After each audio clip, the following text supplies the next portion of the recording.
Hey guys, welcome to a new video. In this video I'm gonna talk about something that I learned and I needed to learn, and probably the hard way. So let's get started.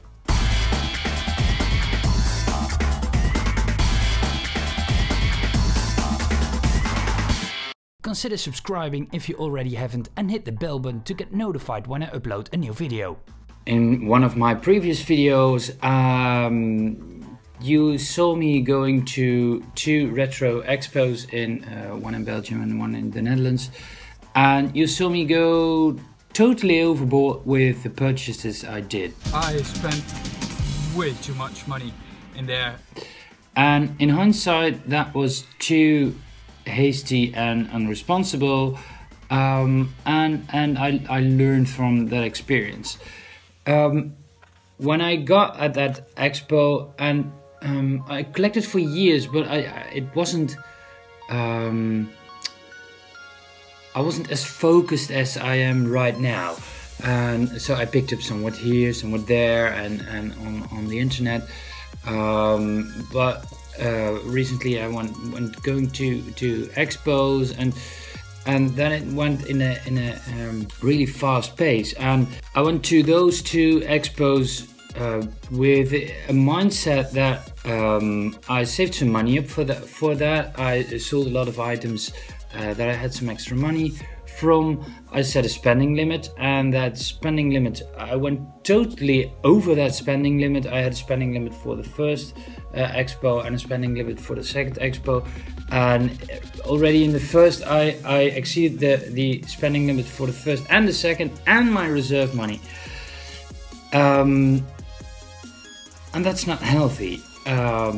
I noticed I picked up a lot of really good collector's items. The problem with that is that those items are so expensive that you blow through your money really easily, and some of those items I'm really happy with, so that's no problem if you're really happy with it. But what I noticed is that I had a feeling when I finally found some of those items, and I found more of them, but I could have had tamed myself not to purchase everything because I simply didn't have the money for that.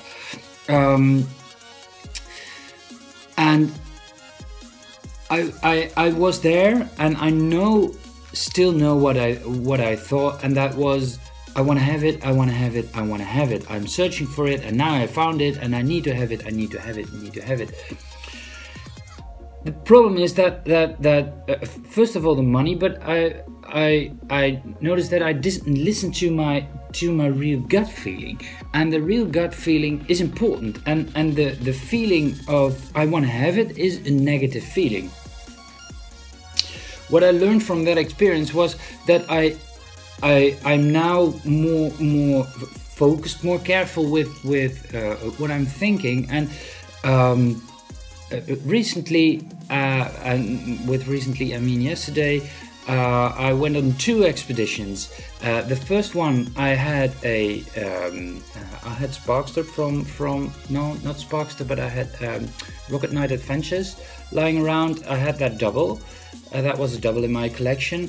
And I tried to sell it, and it didn't work. I didn't sell it very fast. Then I got an offer from someone that has sold me games before. It wasn't a really good offer, but I offered him to exchange a game. So we swapped games, and I swapped not Sparkster, but Rocket Knight Adventures with two Crude Dudes. That was a game, and I'm talking about that game in a minute. That was a game I wanted to have, and I traded my double, which don't give me the additional feeling of something I'm really happy with, and two Crude Dudes is a game that I'm really happy with, and so I changed my mindset before I went over there to from I want to have it, I want to have it, I want to have it all, but that's something. I need to have patience for that. That's also something I learned. I need to have patience. I can't have it all. That's impossible. Yeah, maybe when I win the lottery, but right now I can't have it all. And in hindsight, there's some of the fun in it to collect stuff that and that's why my channel name is Bit by Bit. You collect something bit by bit. Some pieces of the puzzle are coming together. And that's the pieces of a puzzle of a collection. And now I went to those 2 meetings with not the feeling I want to have it, but I went to those meetings but with the feeling, does it make me happy? Does that item make me happy? And not the feeling that someone else, and that is a real collector's edition. For example, Castlevania. I have no real connection with the game. I didn't play it as a kid. I have no nostalgic feelings with that game. But it is a pricey game. Not that it's rare. It's a game that is sought after. But it's going for easily €100 now. I play the game, and sorry guys, so, yeah, I'm probably gonna offend some people, but it isn't a really good game. It has a really good soundtrack though, that sticks in your head. But the game itself, it has some problems with collision detection, and there are some it's not a superb in every way game. But I wanted to have it, and now I'm realizing, does it make me happy? It does make me happy to have it, but it's a game that everyone else wants to have it. But I have no special feelings with the game, so it doesn't make me happy, and I think that's important. It doesn't make me happy, so I won't look for Castlevania anymore, because it's not a game that I want to have, and it doesn't make me happy. I recently picked up I did a pickup video about some Game Gear games that I bought, and I noticed that gave me a feeling of more happiness. And those little items, like for example Pango, that is a game, it's somewhat of a puzzle game, it's a really simple game, and as a kid I wouldn't have picked it up because it was expensive, but now I have it for a couple of euros, and that's why I like the game. It's only a couple of euros, and in that purchase I purchased, so in that pickup I purchased so many items, 14, and that made me really happy.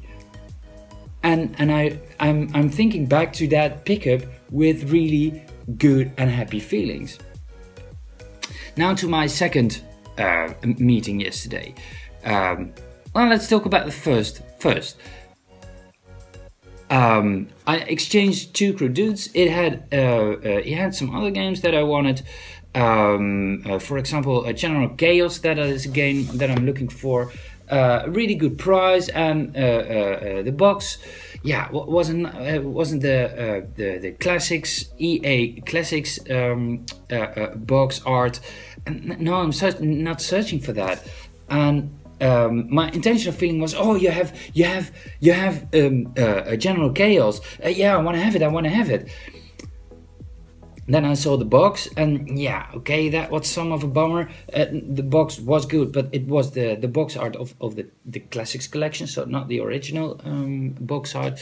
And when I looked inside, the manual it was a white paper manual, and it had some fingers on it, some black fingers, and for me, that is my collection thing. I want to have it in a pristine state. I want to have it in a good state, the state that it was when you bought it. And when someone has some dirty fingers, left some dirty fingers on the booklet, it's gonna annoy me. And now I have it, and when I have it, it's gonna bug me forever. And I noticed that I want to sell it off because it bugs me, and it's not the state that I want to have it in. So I didn't pick it up. Same thing, he had also Lemmings 2. It was a game that I'm searching for because I picked it up earlier and the card was broken. And he had it. And the box was in really good condition, but when I looked at the card, it had some scratches on the pins. And then my thought was, well, how do you get those scratches on those pins? If you're treating it really well, you're putting it in your box, you're putting it in the cover box, you're putting it in your machine. But how do they get those scratches get on the pins of that game? And that's someone who has been uncareful, and I don't want to have a game from someone that has been uncareful. And he wasn't probably the one that wasn't uncareful with the game, because I bought some stuff earlier from him, and I know he had really good condition games. But that's the fun part for me, that I want to have it in a good state. My second pickup was a pickup. I went cross country for a really good deal. It was 2 Megadrives, the first one and the second one, with a couple of controllers, and he had 28 games. I offered him €300 and he said okay.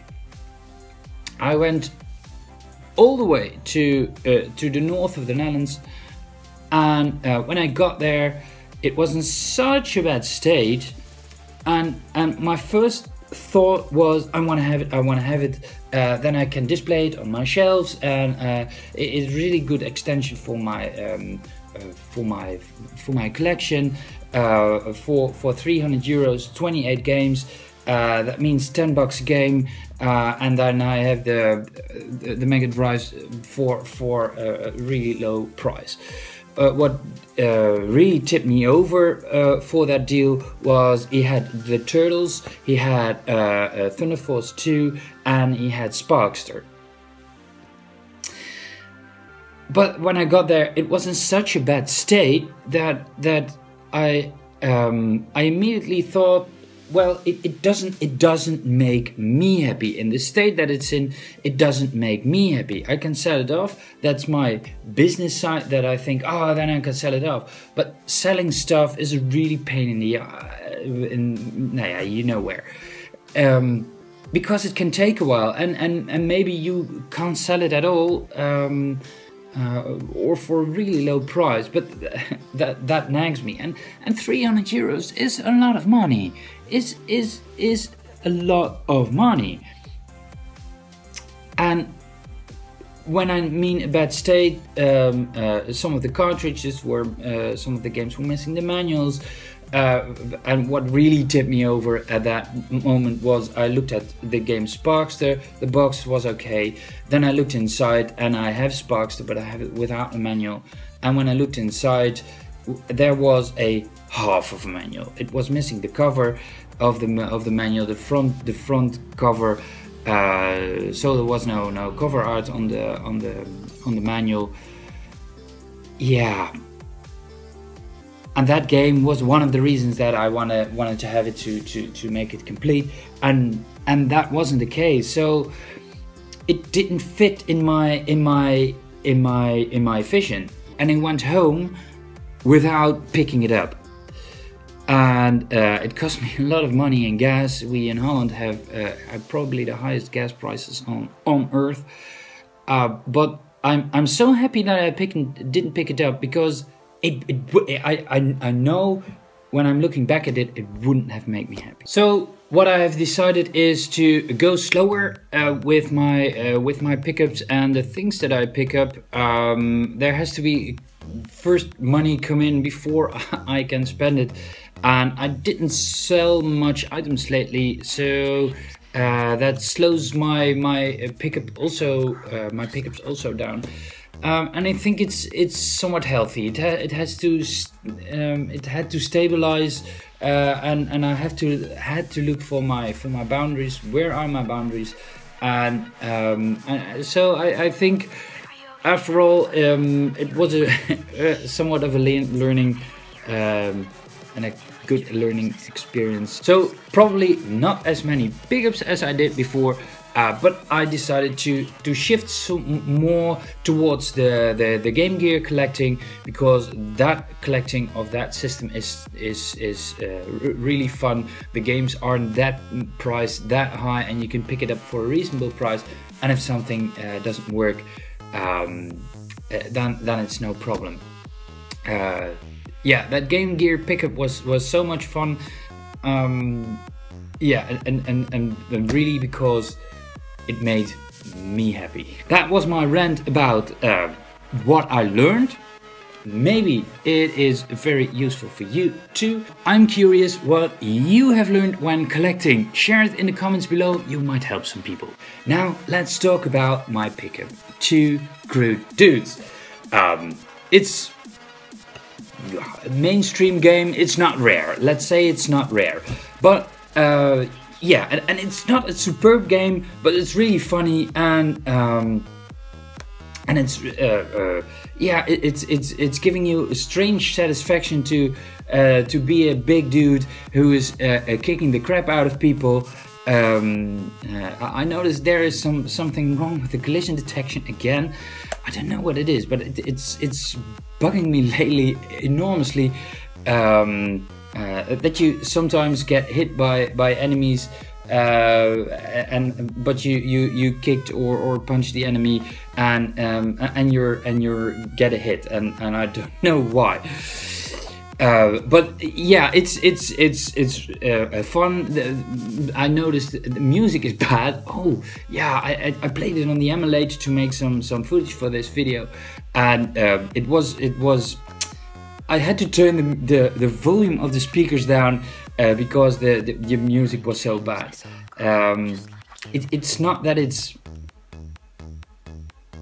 Yeah, it is on a really annoying frequency, and that's the some high frequencies that they try to emulate, probably guitars or something. I don't know what it is, but it's not really. It's not super bad, but it's not really good either. But yeah, it's a brawler. It's a side-scrolling brawler, and yeah, just kicking the crap out of people. It has some elements of Golden Axe in it. It has some elements of Double Dragon in it, and it borrowed also some ideas from Comic Zone. And I don't know, probably Comic Zone probably borrowed some elements from this game. When you're punching people, it says crack and pow and that kind of stuff. That's funny. But overall, I like the game. It's not really an intelligent game, but just kicking the crap out of people, and it gives a weird feeling of satisfaction. So yeah, overall I like the game, and for not that much money, if you get the chance to pick it up, just pick it up. It's just a funny game. That's it already for this video. I hope you enjoyed it, and I hope to see you next time. Bye! That's it already for this video. I love making these videos for you, but in order to continue to do that, I need your support. You can support me for free just by hitting the thumbs up button, so YouTube will offer my video to more people. You can also subscribe to my channel if you like, and hit the bell button to stay updated. Thank you for watching, and I hope to see you next time.